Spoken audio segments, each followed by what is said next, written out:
আমার পেছনে এই মানুষটার ছবি দেখেছেন? এই মানুষটার ছবি বর্তমান সময়ে চারিদিকে নিউজে কিন্তু ছড়িয়ে পড়েছে। এনার প্রথম পরিচয় কি? এনার নাম হচ্ছে জন ক্লেয়াকু। হ্যাঁ, জন ক্লেয়াকু এনার নাম। সব থেকে বড় পরিচয় কি? একে মারার জন্য পাকিস্তান হুমকি দিচ্ছে, এবং একবার দুবার হুমকি নয়, বারবার হুমকি দিচ্ছে।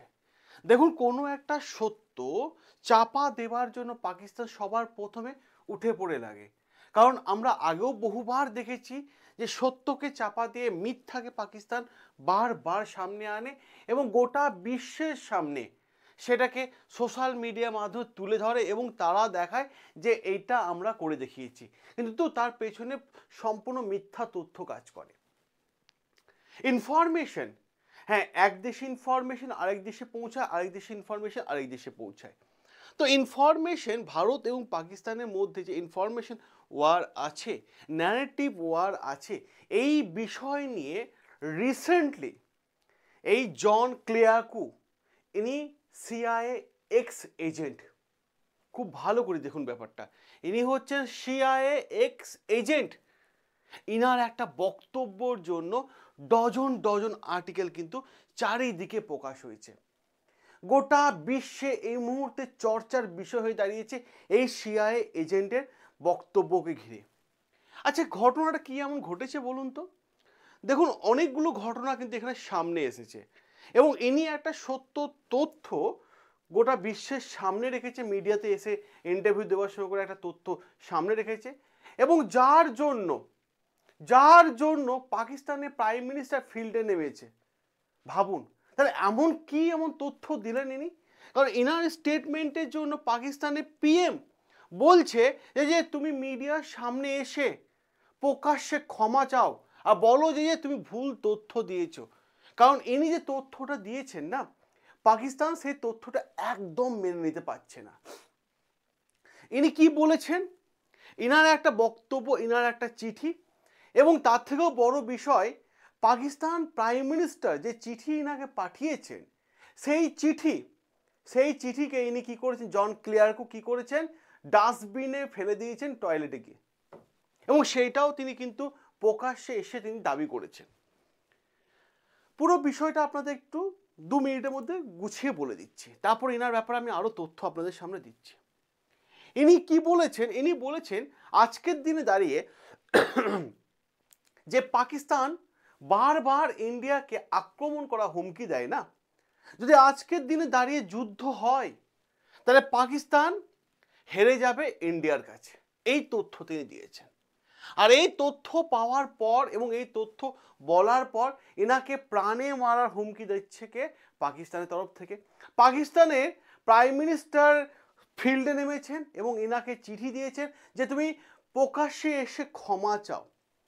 আরও বেশ কিছু পয়েন্ট আমি আপনাদের বলে দিই জন ক্লেয়াকু সম্পর্কে। জন ক্লেয়াকু যে বিষয়টা দেখা যায়, তা জন ক্লেয়াকু প্রথম পরিচয়, ইনি সিআইএ একজন অফিসার, এজেন্ট।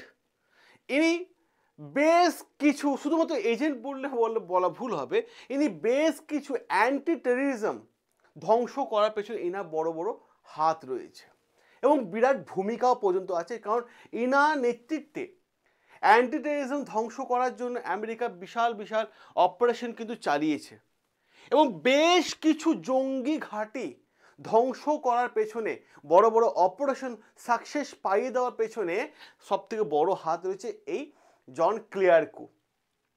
এছাড়াও যদি আমরা আরও বেশ কিছু জিনিস তথ্য আলোচনা করি, শুধু সিআইএ আরও একটা বিষয় যে ইনি একজন বড় রাইটার। ইনি বহু সংখ্যক, আপনাদের দেখায়, বহু সংখ্যক বই কিন্তু ইনি একসাথে তিনি লিখেছেন। কিভাবে সিআইএ কাজ করে, সিআইএ কাজের ধরন কেমন, আর তার থেকেও বড় দুটো গুরুত্বপূর্ণ বিষয় এনার ব্যাপারে। সেই দুটো গুরুত্বপূর্ণ বিষয় কি? সেই দুটো গুরুত্বপূর্ণ বিষয় হচ্ছে যে ইরানের যদি জিও পলিটিক্স বুঝতে হয় তাহলে ইনার বই পড়তে হবে। কারণ ইনার বইয়ে নাকি বলা হয়ে থাকে ইরানের জিও পলিটিক্স পরিষ্কারভাবে উল্লেখ করা আছে। এবং তার থেকেও বড় বিষয় যে মিডল ইস্টে যদি জিও পলিটিক্স বুঝতে হয়, কিভাবে মিডল ইস্ট কান্ট্রিগুলো, এজেন্সিগুলো কাজ করে, কোন অ্যাঙ্গেল থেকে একে অপরকে দেখে, সেই তথ্যও যদি পেতে হয় ইনার বই পড়তে হবে। ইনি বিশাল বিশাল বই কিন্তু লিখে রেখেছেন এবং ইনার বই কিন্তু গোটা বিশ্বের বাজারে ছড়িয়ে পড়েছে, এটাও কিন্তু ইনার আর একটা পরিচয়। তার সাথে ইনার আরও একটা গুরুত্বপূর্ণ পরিচয়, সেই পরিচয়টা কি? সেই পরিচয়টা হচ্ছে ইনি তো একজন সিআইএ অফিসার। ইনি সিআইএ এজেন্সিকে একটা চিঠি লিখেছিলেন যে এক দেশ যখন আরেক দেশের এজেন্সিকে অ্যারেস্ট করে না, তখন তার ওপর মারাত্মক লেভেলের মারাত্মক রকমের অত্যাচার করে। কারণ শত্রু দেশরা কি করে, যে একটা যে এজেন্সিকে অ্যারেস্ট করে তাহলে তার কাছ থেকে তথ্য নেবার জন্য তার উপর অত্যাচার করে। তাই তিনি বলেছেন, সিআইএকে চিঠি লিখেছেন যে সিআইএ যেন এই অত্যাচারগুলো না করে। আর এর জন্য সিআইএ কি করেছে, 30 মাস এনাকে জেলবন্দি করে রেখেছিল এই তো কথাটা বলার জন্য। এইটাও কিন্তু একটা বড় বিষয়। এই আর্টিকেলটা দেখুন আপনাদের কাছে কবে এসছে, এটা হচ্ছে 25শে জানুয়ারি 2013। তিনি 30 মাস পর্যন্ত সিআইএ অফিসার হয়েও কিন্তু সিআইএ জেলে বন্দিও ছিলেন, কারণ সত্য কথা বলেছিলেন বলে। এটাও কিন্তু একটা গুরুত্বপূর্ণ জিনিস। এছাড়া যদি আমি আপনাদের সামনে আরও একটা তথ্য আনি, ইনার হঠাৎ মানে সাডেনলি কেন ইনার নাম সকলের সামনে আসছে, এতদিন তো ইনার নাম আসেনি, আর আজকে বা নাম আসছে, তার পেছনে কারণ হচ্ছে ইন্ডিয়া পাকিস্তান। হঠাৎ করে ইন্ডিয়া পাকিস্তান নিয়ে ইনি এমন কি তথ্য দিলেন যার ফলে পাকিস্তানের প্রাইম মিনিস্টারকে ফিল্ডে নামতে আসছে। ইনা আরও একটা বক্তব্য হচ্ছে, খুব ভালো করে দেখেন এই বিষয়টা, ইনা আরও একটা বক্তব্য হচ্ছে, যদি আজকের দিনে দাঁড়িয়ে ভারত এবং পাকিস্তান বারবার নিউক্লিয়ার নিয়ে সর্বোচ্চ সেরা মনে করে, ঠিক আছে, তো নন নিউক্লিয়ার ওয়ার যদি হয়, আবার শুনুন বিষয়টা, নন নিউক্লিয়ার ওয়ার যদি হয় ভারত এবং পাকিস্তানের মধ্যে যুদ্ধে, তাহলে পাকিস্তানকে আরামসে হারিয়ে দেবে ভারত। কারণ ভারতের জনসংখ্যা যা আছে না, পাকিস্তানের তা নেই। কারণ ইনি এটাও বলেছেন, পাকিস্তানের জনসংখ্যার 5 গুণ জনসংখ্যা ভারতের মধ্যে আছে। তো ভারত নন নিউক্লিয়ার ওয়ার যে যুদ্ধ হয় আরামসে হারিয়ে দেবে। তার জন্য এখানে মৃত্যুর হুমকি দেওয়া হচ্ছে। আরও একটা গুরুত্বপূর্ণ তথ্য জানা গেল, যে তথ্যটা এতদিন ধরে কোথাও প্রকাশিত হয়নি ইনারই বক্তব্যে। এই যে লোকটাকে চিনতে পারছেন, নেতানিয়াহু, চিনতে পারছেন, ইসরায়েলের প্রেসিডেন্ট, ইনি ডোনাল্ড ট্রাম্পকে নাকি একটা ধমকি দিয়েছিলেন। সেটাও কিন্তু জন ক্লেয়াকু পরিষ্কারভাবে জানাচ্ছেন যে ডোনাল্ড ট্রাম্পকে ইনি ধমকি দিয়েছিলেন এবং ডোনাল্ড ট্রাম্পকে পরিষ্কারভাবে বলেছিলেন যে তুমি ইরানকে থামাও। কারণ যখন ইসরায়েল এবং গাজার পট্টির মধ্যে লড়াই চলছিল, তখন ইনি পরিষ্কারভাবে বলেছিল যে ইরানকে তুমি থামাও, যদি ইরানকে তুমি না থামাও তাহলে আমি ইরানের ওপর নিউক্লিয়ার বম্বিং করব, এটা বলেছিলেন ইনি। এবং সাথে সাথে যেখানে আমেরিকা, ডোনাল্ড ট্রাম্প বলেছিল না তুমি এরকম ধরনের নিউক্লিয়ার বম্বিং করবে না, আমি দেখছি, তখন আমেরিকা কি করেছিল, ব্লাঙ্কার ব্লাস্টার যে মানে মিসাইল ছিল, ওইটা ইরানের যে নিউক্লিয়ার বোমা ঘাঁটি আছে সেইগুলোতে আক্রমণ করেছিল। কিন্তু ইরান তো আগে থেকে বুঝতে পেরে সেখান থেকে নিউক্লিয়ার সরিয়ে নিয়ে গেছে। এটাও তো বিভিন্ন তথ্য এসেছে। তা এই তথ্য কিন্তু জন ক্লেয়াকো এতদিন পর এই তথ্য কিন্তু সকলের সামনে আসছে। তাই সত্য কথা বলার জন্য এনাকে 30 মাস জেলে থাকতে হলো। আর পাকিস্তান আজকে যখন হুমকি দিচ্ছে, সেই চিঠিটা নিয়ে গিয়ে টয়লেটে গিয়ে টিস্যু পেপারের মতো ফেলে দিচ্ছে, বললো আমি এসব ভয় পাই না। জন ক্লেয়ারকো পরিষ্কারভাবে জানিয়ে দিল। তাই বর্তমান সময়ে জন ক্লেয়ারকো বক্তব্য এবং এনাকে নিয়ে ডজন ডজন আর্টিকেল চারিদিকে আপনারা দেখতে পাবেন।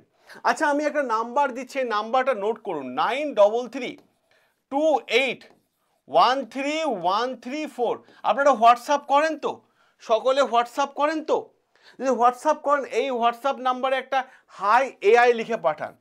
High AI, artificial intelligence. যদি আপনার মনে হয় আপনি আর্থিকভাবে পিছিয়ে, যদি আপনার মনে হয় যে সংসারে হাল হাকিকত খুব খারাপ, যদি আপনার মনে হয় আপনি আপনার সন্তানকে উচ্চশিক্ষিত করেও বাড়িতে বসে আছে এবং জবের জন্য বাইরে যেতে হচ্ছে, তাহলে আমি বলবো আপনার টেনশন সম্পূর্ণ দূর হয়ে গেল। বর্তমান সময় হচ্ছে এআই এর যুগ। এআই দিয়ে সব কিছু শেখা যায় এবং এআই দিয়ে সব কিছু তৈরি করা যায়। তো এআই যদি শিখতে হয়, ডিজিটাল কোর্স একদম বাড়িতে বসে অনলাইনের মাধ্যমে কোর্স করবে এবং 2 মাস সময় দিন। আপনার সন্তানকে 2 মাস সময় দিন। 2 মাসের মধ্যে ও ভালো করে এআই শিখতে পারলে বাড়িতে বসে 1 থেকে 2 লক্ষ টাকা ইনকাম করবে।